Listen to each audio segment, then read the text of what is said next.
Hello दोस्तों, मेरा नाम है नितिन और आपका स्वागत है मेरे चैनल नितिन स्पीडिया पर। दोस्तों, आज हम डिस्कस करने वाले हैं रेजिस्टेंस वेल्डिंग के बारे में। तो चलिए शुरू करते हैं। तो रेजिस्टेंस वेल्डिंग में जिन दोनों प्लेट्स को आपको ज्वाइन करना है उनको एक दूसरे के ऊपर कुछ इस तरह से रखा जाता है एंड उन दोनों प्लेट में से करंट को पास करवाते हैं, जिससे वह दोनों प्लेट करंट को अपोज करती है एंड उसी अपोजिशन की वजह से उनके अंदर हीट प्रोड्यूस होती है। एंड जब मैकेनिकली प्रेशर उन दोनों प्लेट पर अप्लाई किया जाता है तब वहाँ पर उन दोनों प्लेट्स की वेल्डिंग परफॉर्म होती है और उसी वेल्डिंग को हम रेजिस्टेंस वेल्डिंग बोलते हैं।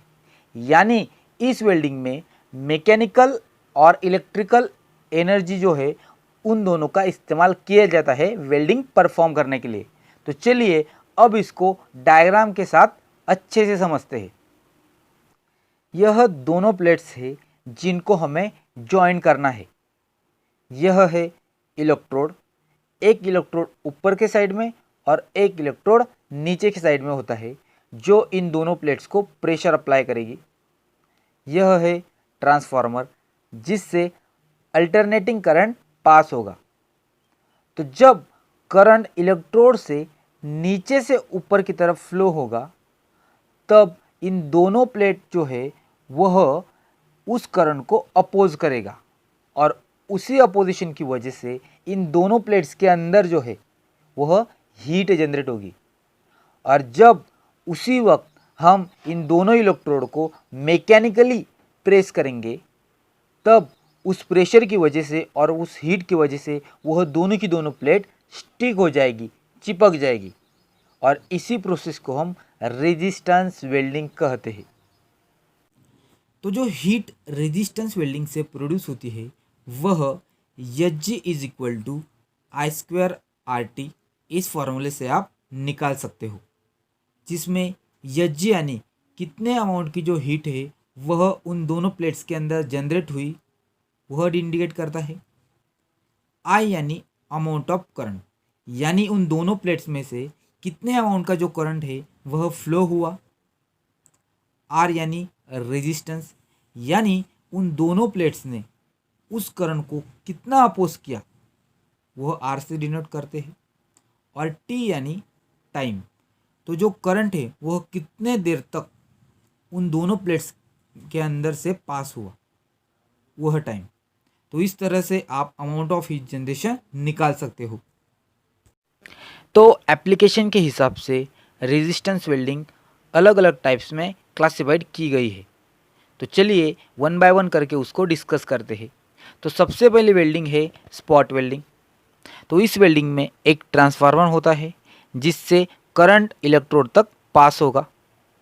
यह है इलेक्ट्रोड्स जो प्लेट्स पर प्रेशर लगाने का काम करते हैं। वह इलेक्ट्रोड्स बेसिकली कॉपर इस मटेरियल के बने हुए होते हैं।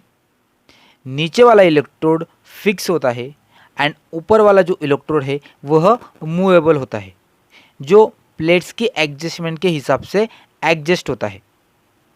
यह है प्लेट्स जिनकी स्पॉट वेल्डिंग करनी है।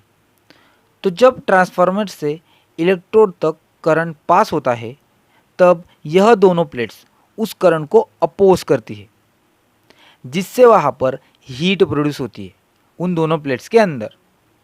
और जब दोनों प्लेट्स उस हीट की वजह से अपने फ्यूजन पॉइंट टेम्परेचर तक पहुँचती है, यानी हर एक मटेरियल का अपना अपना फ्यूजन पॉइंट टेम्परेचर है, तब जब यह प्लेट्स अपने फ्यूजन पॉइंट टेम्परेचर तक पहुँचेगी तब हम इन दोनों इलेक्ट्रोड्स के हेल्प से उन दोनों जो प्लेट्स है उन पर नीचे और ऊपर से प्रेशर लगाएंगे, जिससे स्पॉट वेल्डिंग परफॉर्म होगी। नेक्स्ट वेल्डिंग है सीम वेल्डिंग। इस वेल्डिंग में भी स्पॉट वेल्डिंग की तरह ही सेम अरेंजमेंट होती है जैसे ट्रांसफार्मर, इलेक्ट्रोड, प्लेट एक्सेट्रा। लेकिन अब जो इलेक्ट्रोड है वह रॉड शेप में ना होके सर्कुलर शेप में होंगे, जो कुछ इस तरह से दिखेंगे। तो जब करंट इलेक्ट्रोड से पास होगा तब हमेशा की तरह से उन दोनों की दोनों प्लेट्स के अंदर हीट प्रोड्यूस होगी और अब यह इलेक्ट्रोड रोटेट होंगे।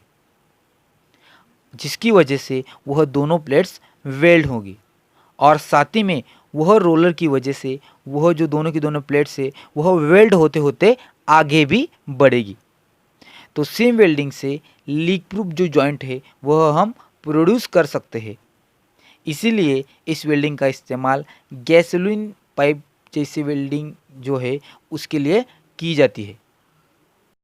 नेक्स्ट वेल्डिंग है प्रोजेक्शन वेल्डिंग।